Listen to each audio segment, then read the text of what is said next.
जय माता दी। आप सभी को दुर्गा अष्टमी की हार्दिक शुभकामनाएं। 22 सितंबर दिन सोमवार से शारदीय नवरात्रि शुरू हो चुके हैं और अब लोगों में यह जानने की उत्सुकता है कि आखिरकार अष्टमी, नवमी, दशमी कब पड़ेगी, क्योंकि इन तिथियों में लोग घर पर कन्या पूजन, हवन और पूजा पाठ के कार्य आदि करते हैं।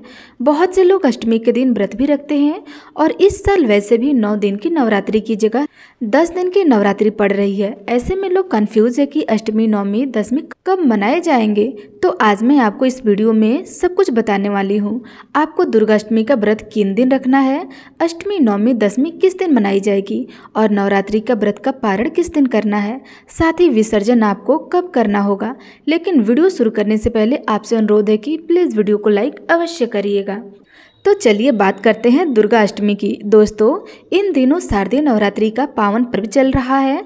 9 दिनों तक चलने वाले इस पर्व में माँ दुर्गा के 9 अलग अलग स्वरूपों की पूजा की जाती है। अष्टमी और नवमी तिथि का विशेष महत्व होता है क्योंकि इन दिनों में लोग अपने घरों में कन्या पूजन और हवन आदि का आयोजन करते हैं और इस बार नवरात्रि 9 दिन की ना होकर बल्कि 10 दिन पड़ रही है।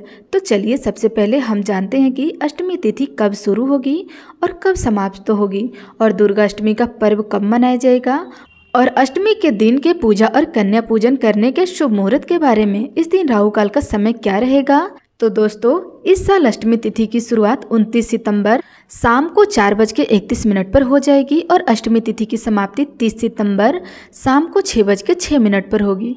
तो उदय तिथि के अनुसार इस साल दुर्गा अष्टमी का पर्व 30 सितंबर दिन मंगलवार को मनाया जाएगा। इस दिन जो लोग दुर्गा अष्टमी का व्रत रखते हैं तो वह लोग 30 सितंबर को ही दुर्गाष्टमी का व्रत रखेंगे। और अब जानते हैं कि दुर्गाष्टमी के दिन शुभ मुहूर्त क्या क्या रहेगा।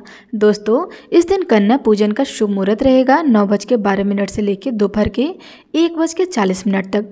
अभिजीत मुहूर्त रहेगा सुबह 11:47 से लेकर के दोपहर के 12:35 तक। संध्या का पूजन मुहूर्त रहेगा शाम के 5:42 से लेकर शाम के 6:30 तक। और दुर्गाष्टमी के दिन राहु काल का समय रहेगा दोपहर के 3:09 से लेके शाम के 4:39 तक। दोस्तों, आप राहु काल में हवन और कन्या पूजन का आयोजन ना करें। और अब जानते हैं कि नवमी तिथि कब शुरू होगी और कब समाप्त होगी और दुर्गा नवमी का पर्व कब मनाया जाएगा। इस दिन राहु काल का समय क्या रहेगा। तो आपको बता दें कि इस साल नवमी तिथि की शुरुआत 30 सितंबर शाम को 6:06 पर हो जाएगी और नवमी तिथि की समाप्ति 1 अक्टूबर शाम को 7:01 पर होगी। तो उदय तिथि के अनुसार इस साल दुर्गा नवमी का पर्व 1 अक्टूबर दिन बुधवार को मनाया जाएगा। और अब जानते हैं दुर्गा नवमी के दिन कन्या पूजन करने के शुभ मुहूर्त क्या क्या होंगे। दोस्तों, इस दिन पहला मुहूर्त होगा सुबह 6:14 से लेकर 9:12 तक और दूसरा मुहूर्त रहेगा सुबह 10:41 से लेकर के दोपहर के 12:10 तक। और तीसरा मुहूर्त रहेगा जो दोपहर के 3:09 से लेकर के शाम के समय 6:07 तक। और अब जानते हैं दुर्गा नवमी के दिन राहु काल का समय क्या रहेगा। इस दिन राहु काल का समय रहेगा दोपहर के 12:10 से लेकर के 1:40 तक। तो आप राहु काल में हवन और कन्या पूजन का आयोजन ना करें। और अब जानते हैं कि दशमी तिथि कब लग रही है। तो दोस्तों, दशमी तिथि की शुरुआत 1 अक्टूबर शाम के समय 7:01 पर हो जाएगी और दशमी तिथि की समाप्ति 2 अक्टूबर शाम को 7:10 पर होगी। तो उदय तिथि के अनुसार दशमी तिथि 2 अक्टूबर दिन गुरुवार को मनाई जाएगी और इसी दिन विजयादशमी का पर्व भी मनाया जाएगा। और अब जानते हैं कि नवरात्रि का व्रत का पारण और विसर्जन कब किया जाएगा। व्रत का पारण बहुत से लोग नवमी के दिन हवन और कन्या पूजन करने के बाद कर लेते हैं। वहीं पे कुछ लोग दशमी तिथि के दिन नवरात्रि व्रत का पारण करते हैं। तो जो लोग नवमी तिथि के व्रत का पारण करते हैं तो वह लोग 1 अक्टूबर दिन बुधवार को हवन और कन्या पूजन करने के बाद नवरात्रि का व्रत पारण करेंगे।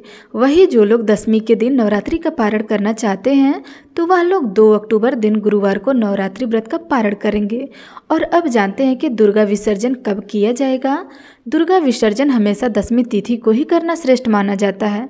तो आप नवरात्रि का विसर्जन 2 अक्टूबर दिन गुरुवार को ही करेंगे, यही श्रेष्ठ रहेगा। एक बात बता दो कि अष्टमी या नवमी तिथि को कन्या पूजन जरूर कराएं, क्योंकि कन्या पूजन के बिना नवरात्रि व्रत का पूरा फल आपको प्राप्त नहीं होता है। इसलिए आप अपनी कुल परंपरा के हिसाब से अष्टमी या नवमी तिथि के दिन कन्या पूजन का आयोजन अवश्य करें। आप अपने घर में देवी स्वरूप कन्याओं को अवश्य बुलाएं और उन्हें शुद्ध सात्विक भोजन कराएं। नवरात्रि में 9 कन्याओं को भोजन कराना आवश्यक होता है, क्योंकि यह 9 कन्याएं देवी दुर्गा के 9 स्वरूपों का प्रतीक मानी जाती है। और ध्यान रखें कि इन कन्याओं के साथ एक बालक का होना भी जरूरी होता है, क्योंकि उन्हें बटुक भैरव का प्रतीक माना जाता है। माँ के साथ भैरव की पूजा अवश्य करनी चाहिए। तो दोस्तों, ये जानकारी आपको कैसी लगी कमेंट सेक्शन में अवश्य बताइएगा।